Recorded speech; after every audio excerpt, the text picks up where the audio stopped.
So you have a property inside of a limited company. Can you get a buy-to-let mortgage? And if so, what are the typical kind of rates that you'll be looking at? Go check out this video.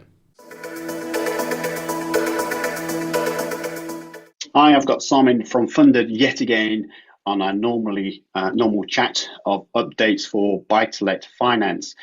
We're going to talk about limited companies and buying properties in that company structure or keeping properties in your own name. I think we have to think about that. I often say when people talk to me about finance is that you should think about finance and tax. And equally, if you think about tax, you should think about finance and tax. So, whichever way, you have to think about the two in together. But the reason I say that is I can make you very tax efficient, but if you can't get a mortgage or your mortgage interest rate is higher than the tax saving, what was the point? So I would always recommend that you talk about finance and tax at the same type of conversation. Now, Simon, obviously from a tax perspective, people are high rate taxpayers. They may be thinking, well, if I have it in my own name, this section 24, I'm going to be paying 40%, if not 45%, or even higher, 60, 65%. I'm seeing some clients pay on their property portfolio. Talk to us through about buy-to-let finance in a limited company. Is it easy to get a property buy-to-let mortgage in a limited company, first of all? Yeah, absolutely.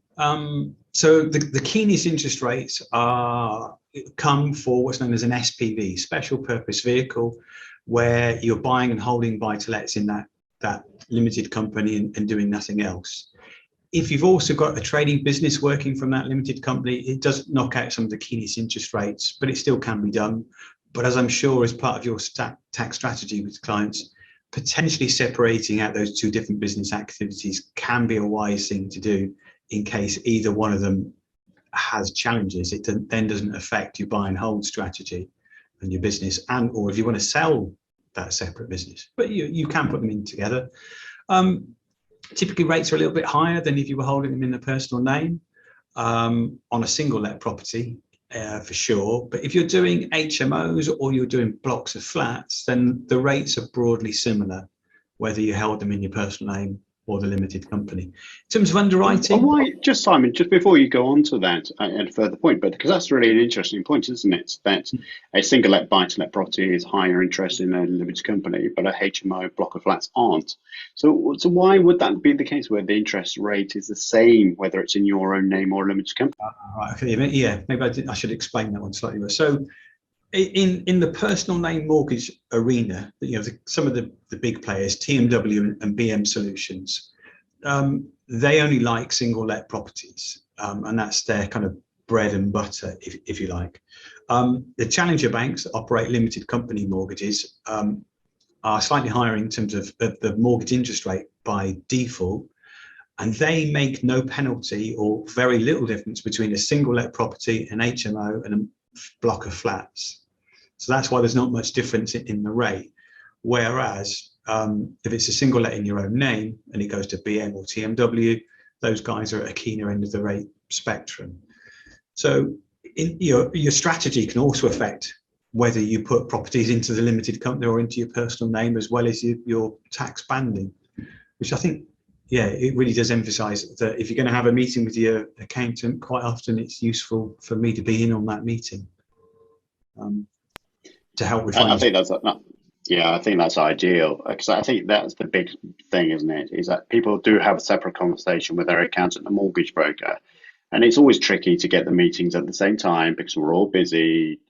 Diary management is always difficult, etc.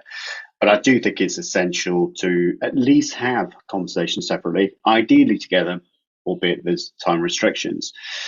From a buy-to-let finance product, how long does it take currently to get a buy-to-let product in their own name versus a limited company? Well, in terms of timescales from application to completion? Yeah. It's a little bit longer in a limited company. I mean, some brokers would say that there's no real difference, but yeah, it is, because BM Solutions and TMW have got very cookie cutter type procedures that are very automated and driven, and if they can do a desktop valuation, they will do. So it does kind of cut down some of the timescales. One of the main things though to look out for is quite often they will offer deals with free conveyancing. Free conveyancing has been done to a cost, not a timescale. So you'll lose time if you then take that offer up. But yeah, the limited company deal is a little more underwriting to go through. There's a little bit more work for the solicitor to do. There's personal guarantees and there's independent legal advice, because effectively the mortgage is going in the limited company name. However, the directors and shareholders are signing the paperwork on behalf of the limited company. So you need to take independent legal advice as you do that. So it's a little bit longer, but not much. I guess you could do some of the quickest lenders. A limited company can complete in 4 to 5 weeks currently, as long as the solicitor's really on it. Any non-limited company potentially could trim that to 3 or 4 weeks, best case scenario. One of the things that I often talk about with clients about tax is, should you use a limited company? And that's the same if you've got a property portfolio and it pushes you to be a high rate tax band. Maybe it's the right time to use a limited company for further property investments that you make.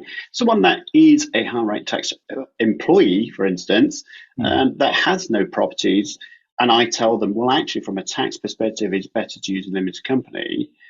What implications are there for someone who's starting out in property, being told by a tax advisor to use a limited company, not their own name? Are there any complications or issues by investing in your first property in a limited company? Not particularly. You haven't got the whole suite of lenders open to you, but there's enough keen rate lenders in the limited company lending space that you're not really going to be penalised. So I wouldn't worry about that too much. Just bear in mind that, again, back to that single let property, the interest rate is slightly different. So we'll just need to calculate that the cost of interest is offset by the tax saving. But generally, and we're not giving individual advice here, obviously, generally it does make sense to do that, as you and I well know. Perfect. So I think that covers off a great topic about using limited companies and buy-to-let finance and tax. So thank you ever so much for that update.